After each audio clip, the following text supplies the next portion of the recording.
Babe, my 1911 came in. 2 world wars! Whoa.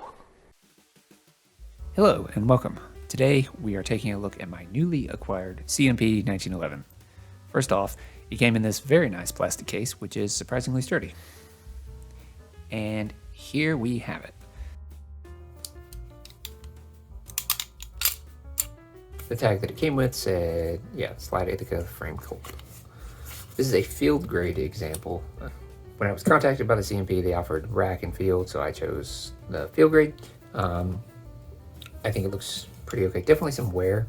Definitely seeing got some holster wear and wear on the parkerization and some scratches. The worst scratch is right here at the very bottom, which totally got there because in Korea, a Chinese soldier bayonet charged my wife's grandfather, who deflected the blade with this exact pistol, which left a scratch before he shot him dead, or so I'm told.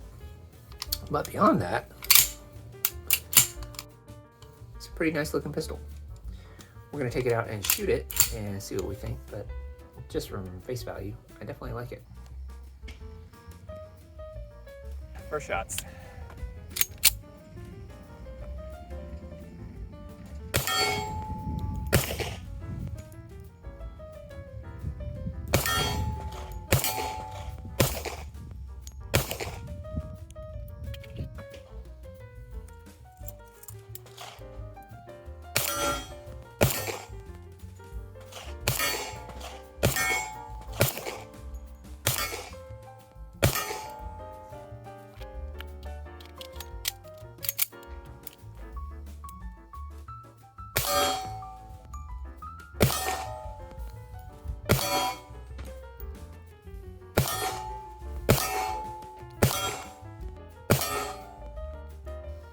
Not bad, she still runs.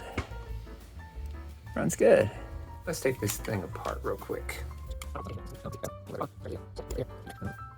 And here we are, roughly field stripped. Some of the hot spots and wear on the slide. Not too bad, but definitely seen some use.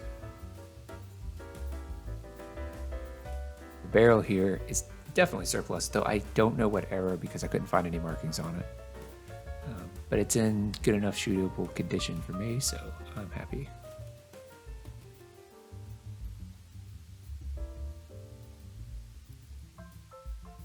Recoil spring here seems to definitely be a replacement part. It's far too shiny. And the frame itself,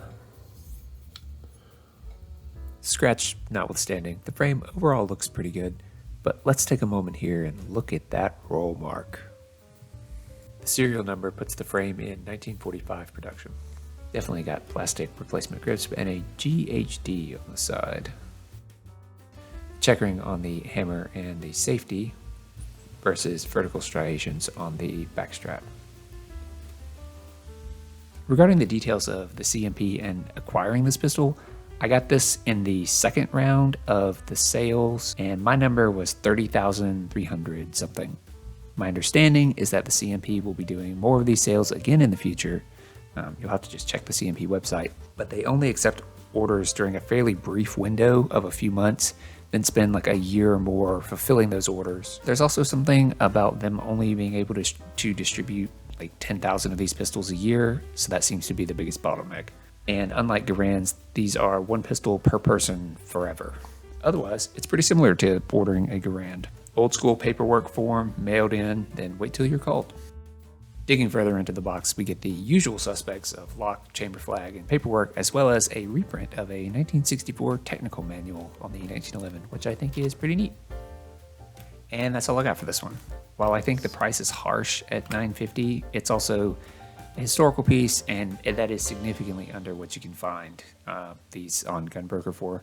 And honestly, I'm just happy to have a legit surplus 1911 in my collection.